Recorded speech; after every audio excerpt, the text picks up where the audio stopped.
अस्सलामुअलैकुम dear viewers.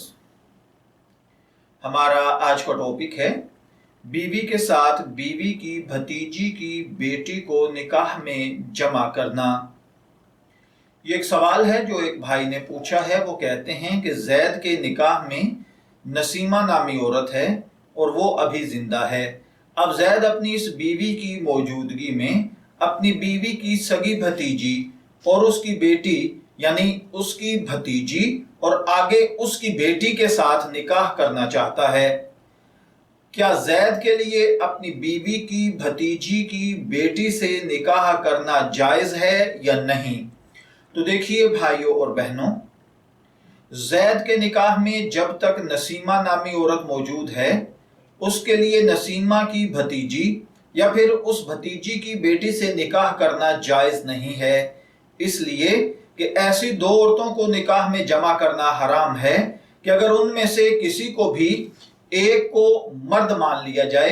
देखिए, निकाह किसके साथ नहीं होता, इसके लिए एक ये मोटा सा कुलिया समझ लें कि अगर आप शादीशुदा हैं और दूसरी शादी करना चाहते हैं तो अब इनका निकाह आगे जिस औरत से नहीं हो सकता, उसका ये एक मोटा सा कुलिया है कि उन दोनों औरतों को एक को मर्द मान लिया जाए और फिर दूसरी को देखा जाए कि अगर ये मर्द हो तो क्या दूसरी के साथ इसका निकाह हो सकता है या नहीं।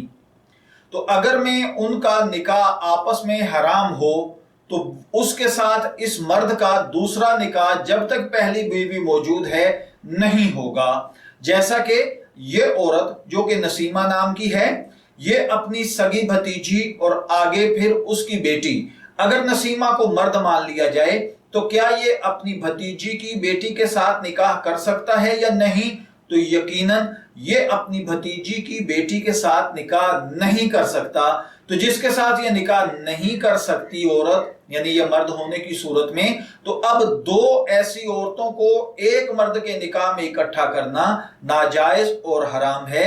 लिहाजा इस सूरत में भी इस औरत की भतीजी की बेटी के साथ इस शख्स यानी जैद का निकाह नहीं हो सकता जब तक कि नसीमा जिंदा है। मैं दुआ गो हूं कि अल्लाह ताला हमें इन बातों को समझकर इनके मुताबिक अमल करने की तौफीक अता फरमाए। शब्बीर अहमद को इजाजत दीजिए, फिर हाजिर होंगे किसी नए टॉपिक के साथ। तब तक के लिए अल्लाह हाफिज।